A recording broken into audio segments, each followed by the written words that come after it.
You have to keep clapping till she gets all the way up here. Arianna! No, keep clapping, keep clapping.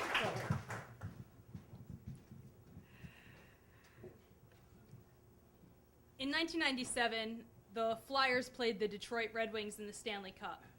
They got swept in 4 games. And when Game 4 rolled around, I was sitting in the living room on the floor watching. My dad was standing in front of the television. He had his arms crossed, his lips pursed together. And after a long silence, he goes, "This is what they do. This is what Philadelphia sports teams always do. They build you up, they make you believe, and then they break your heart." I was 8. But let's not pretend that I hadn't already kind of gotten a sense of this. See, my parents met while working at Vet Stadium for the Phillies. So I was literally born into this particular brand of true love and total misery that is being a Philadelphia sports fan. I went to my first Phillies game at 3 weeks old, and I'm pretty sure that's the last win I saw for about a decade. Right? Joe Carter was the first curse word that I learned. And the first time that I watched a game, really watched the action on the field, the Phillies lost 13-0 to the Expos. And I learned pretty quickly, too, that it wasn't just the Phillies, right? There was a big Eagles-Cowboys game when I was about 5 or 6, and I got to go out and get a Kelly Green sweatsuit with the Eagles logo. I was real excited. That was the night that I learned the F word. And I think I got sent to my room for taunting my aunt with "Deirdre likes the Cowboys" as we got later and later into the game. So by the time the Stanley Cup rolled around and I was getting this life lesson, 8-year-old me had kind of smartened up here, right? 8-year-old Arianna was smart enough to figure out that this sucks, and I don't want any part of this. So I entered what we've now referred to as my stage of youthful rebellion, where I decided to try and cheer for some other sports teams, right? I searched around the Houston Astros, the Cleveland Indians, the Phoenix Coyotes, all also terrible teams, so I sure could pick them. But like the prodigal son, I came back, right?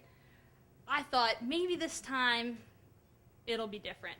But instead they just keep finding new ways to break my heart. In 2004, I was in this speech competition called the Optimist Oratorical Society competition, right? I wrote this real hopeful speech about how this was the year the Phillies were going to turn it all around. They had a new stadium, they had just gotten Jim Thome, they had these young talented players, Jimmy Rollins and Chase Utley, and in spring training it looked like this was going to be great. It was a great speech then. Well, by the time the state finals rolled around in June, I'm pretty sure the team was in the cellar. They had just gotten swept in a weekend series, and no joke, the MC actually made fun of me as he took the microphone away when I finished my speech. He was actually like, "Okay, great, I like that idea, never gonna happen." In 2007, I was in the press box following this masochistic tradition in my family of working for the Phillies when they racked up their 10,000th loss, the first professional sports team to hit such a impressive mark. And I'm even going to say that 2008, as amazing as it was its own kind of the same torture, right? Because once I got to sit there in my dorm room crying and watching them win, they made me believe again. They made me believe that this team actually loves me. These teams can come through and finish. Which is why in 2009, while I was studying abroad in Paris, I woke up at 2 a.m. every morning to watch the Phillies all through the playoffs, all of October into November, only to watch the Yankees go celebrate, their 27th World Series or something like that.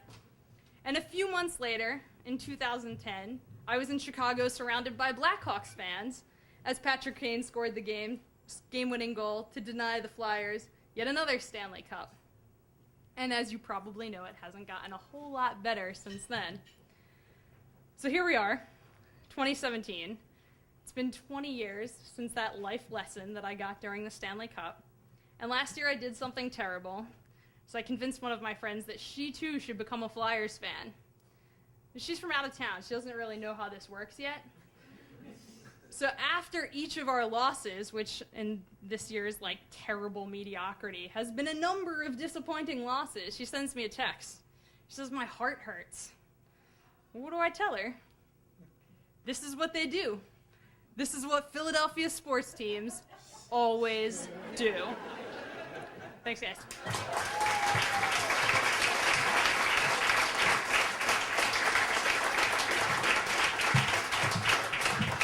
Nice job, Arianna.